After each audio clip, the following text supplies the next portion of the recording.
So when you wrote the book, Model Thinking for Everyday Life, who did you design it for? Is it for everybody, or are there certain people that are going to really absorb a lot from it? Well, this is my passion. After I've been thinking about it for 3 or 4 days, I said, why don't you write a book which would be of interest to the general educated audience that would be relevant to them. So there are things in here like deferred maintenance. Certain subjects like deferred maintenance is in the last chapter of the book, and there's a long discussion about that. We can talk about that if you want. And so I wrote it so it would be of interest to the general audience and not to impress my academic friends.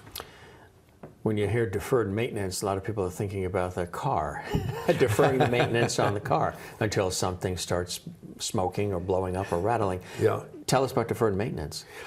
Well, the deferred maintenance thing is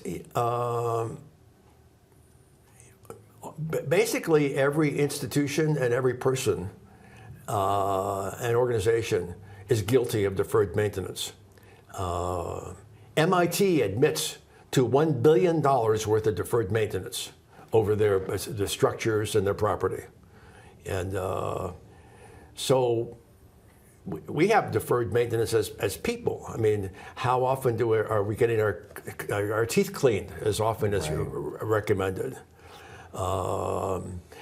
We have deferred maintenance of friendships. I mean, have you talked to Joe recently, or have you lost track of him? Or even deferred maintenance of our family. If your family is spread geographically, are you paying attention to them enough and involving them in your life and getting involved in their lives?